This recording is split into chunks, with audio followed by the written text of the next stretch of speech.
ہم نے انسان کو محنت اور مشقت ہی میں پیدا کیا. محنت، مشقت، تکلیف یہ ہر انسان کا مقدر ہے، کرنی ہی ہے.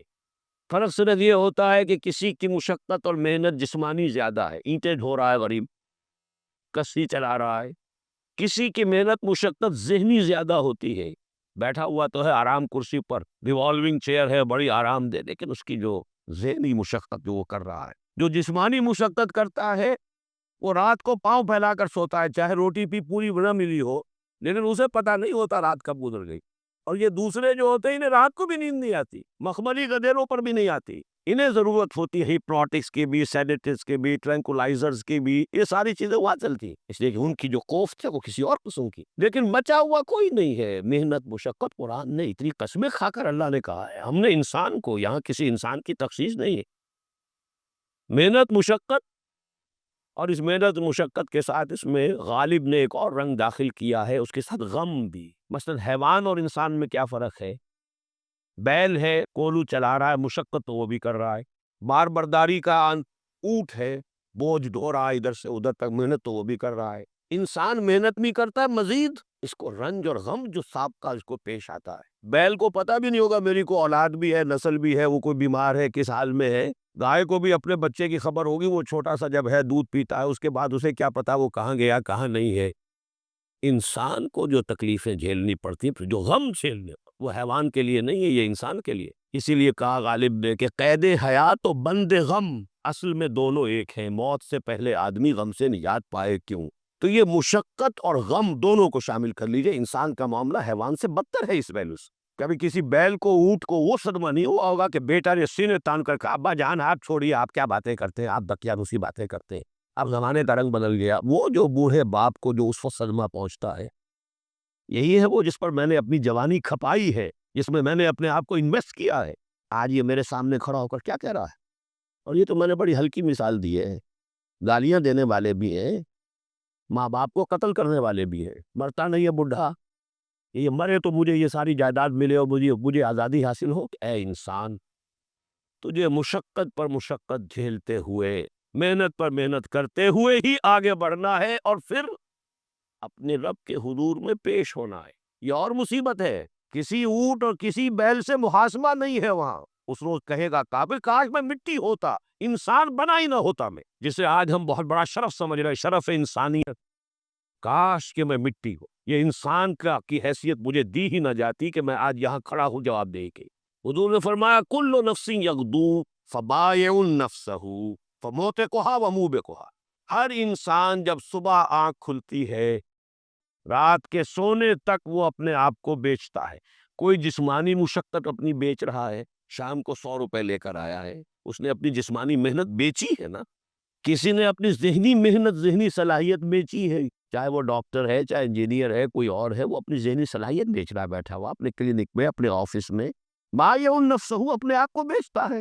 یہ بیچنا تو ہر ایک کا ہے، ہر شخص بیچ رہا ہے اپنے آپ کو. کوئی بدبخت وہ ہے جو یہ ساری مشقت جھیل کر بھی رات کو جہنم لے کر آیا ہے. کر مشقت بھی جھیلی اور لے کر بھی آیا آگ کے انگارے، اس لیے کہ حرام کاروبار کیے. کوئی وہ ہے جو اس مشقت کے بعد اپنے نفس کو جہنم کی آگ سے چھٹکارا دے کر آتا. بیچا جائز جگہ، بیچا جائز طریقے سے، بیچا اس نے بھی، محنت اس نے بھی کی، مشقت اس نے بھی کی، لیکن اس نے اپنی مشقت کے نتیجے میں اپنے آپ کو برباد کر لیا. تو جب آزمائش میں کوئی پڑے گا تو پتا چلے گا نا کہ کھرا ہے یا کھوٹا ہے.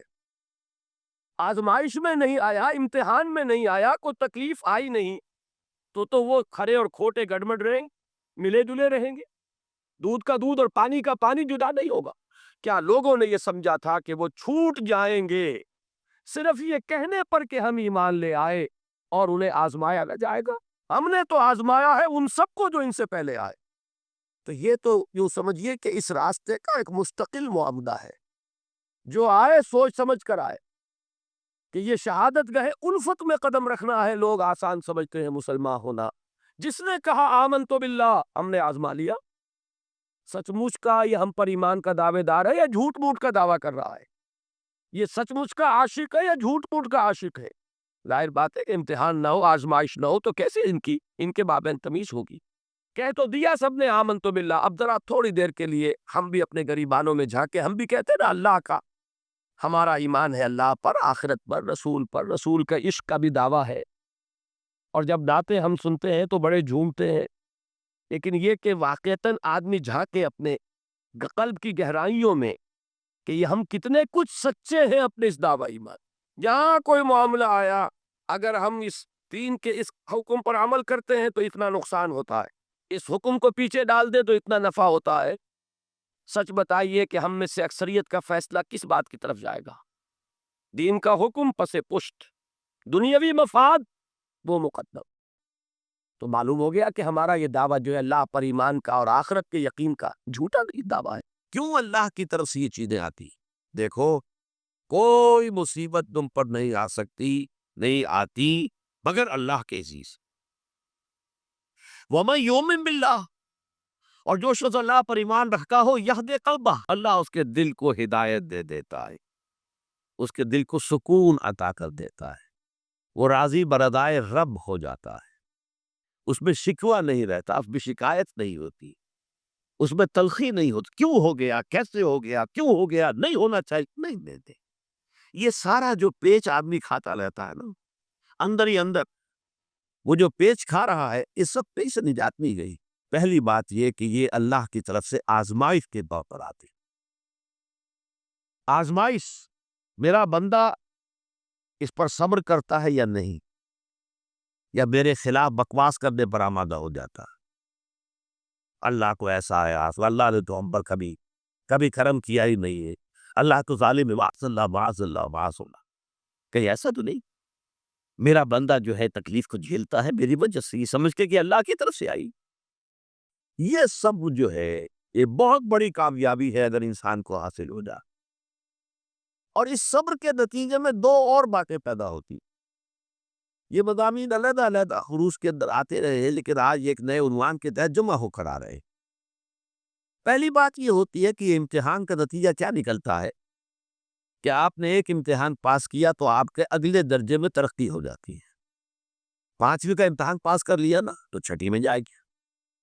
اب 6ٹھی کا امتحان پاس کریں گے تو 7ویں میں جائے گی. 7ویں کا پاس کریں گے تو 8ویں کی.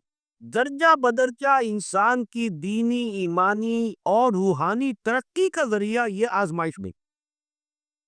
جتنا اس میں صبر ہوگا، جتنا اس میں تسلیم و رضا جو ہے آپ حاصل کرتے جائیں گے تو آپ کے درجے بلند ہوتے چلے جائیں گے. آپ کا امتحان کڑے سے کڑا آئے گا، بڑے سے بڑا آئے گا، مشکل سے مشکل تر آئے گا. ایک وقت میں ایم اے کا امتحان بھی آپ کو دینا ہوگا. ایک وقت میں ہو سکتا ہے پی ایچ ڈی کے لیے تھیسس آپ لکھیے، پھر اس کے اوپر جو ہے ٹیم بیٹھی ہوئی اور آپ سے وہ بحث کرے، جڑا کرے آپ سے، وہ بھی کرتا ہوگا. لیکن یہ کہ اگر پرائمری ہی میں فیل ہو گئے تو اس کا سوال ہی پیدا نہیں ہوتا کہ کبھی آپ ایم اے کا یا پی ایچ ڈی کا تھیسس بھی لکھ.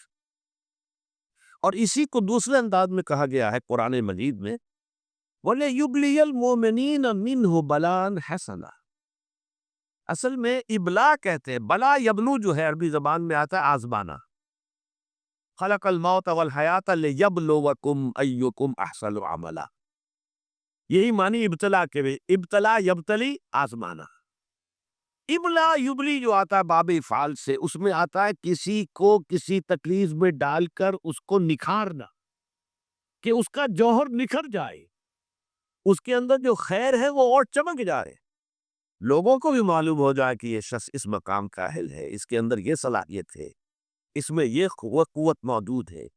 تو یہ گویا کہ اہل ایمان کی صلاحیتوں کو نکھارنے کے لیے اور ان کے درجات کی ترقی کے لیے بھی اللہ تعالیٰ دنیا کے اندر یہ مصیبتیں اور امتحانات جو ہے آزمائش کے حوالے سے افراد پر بھی اجتماعی طور پر بھی لاتا ہے. اور ایک اس کا اور بھی ہے، اہل ایمان پر اس طرح کی ابتلا و آزمائش کی ایک نوعیت اور بھی ہے، اور وہ یہ ہے کہ جو بھی آپ سے غیر ارادی طور پر یا یہ کہ آپ نے کوئی گناہ ارادی طور پر بھی کر لیا، اللہ تعالیٰ اس کی سزا اسی دنیا میں دے کر آخرت کی سزا سے محفوظ کر دیتا. گویا کہ اس سے بڑا خیر کیا ہوگا؟ یا کی سزا کیا ہے؟ جھیل لی آپ نے، بخار آ گیا، ٹانگ ٹوٹ گئی، چلیے 3 مہینے آپ بستر پر پڑے رہے نا، اور کیا ہوا؟ کچھ نہیں. لیکن یہ کہ آخرت کی سزا ملتی بہت عظیم ہوتی. لہذا کفارہ بناتا ہے اللہ کو گناہ، ان جو بھی گناہ ہو گئے ہیں، غلطیاں ہو گئی ہے، ان کا کفارہ اللہ تعالیٰ بندہ مومن کے لیے. حضور کی ایک حدیث ہے، اس کا متن مجھے اس وقت یاد نہیں ہے، کہ مومن کا معاملہ عجیب ہے، اسے کوئی تکلیف پہنچتی ہے صبر کرتا ہے، وہ اس کے گناہوں کا کفارہ بن جاتا ہے، اور اگر کوئی خوبی ملتی ہے اللہ تعالیٰ کا شکر ادا کرتا ہے، اس کے درجات بلند ہو جاتے ہیں۔ تو یہ معاملہ جو ہے اللہ تعالیٰ کی طرف سے بندہ مومن کے حق میں خیر، کہ در حقیقت اس کے ان گناہوں کی پاداش کہ جو اس نے یہاں کر لیے ہیں، یہی دنیا میں دے کر دھو دیا جائے، پاک کر دیا جائے۔ جیسے آپ کو معلوم ہے دھوبی جو ہے کپڑے کو بھٹی میں چڑھاتا ہے، گرم پانی میں ڈالتا ہے کہ نہیں ڈالتا، تاکہ اس کا میل نکلے، اس کے آگے پٹستا بھی ہے ذرا اس کو، تاکہ وہ میل اچھی طرح چھٹ جائے اس سے۔ اسی طرح اگر دنیا میں ہمارے میل چھٹ جائیں، دنیا میں اگر ہمارے گناہ دھل جائیں، تو یہ بڑے نفع کا سودا ہے، بڑے نفع کا سودا ہے، بڑے نفع کا سودا ہے۔ اس اعتبار سے آپ غور کیجئے کہ اگر یہ حقائق ہمارے سامنے رہے تو کیا کوئی تکلیف دنیا کی ہمیں بھاری محسوس ہوگی؟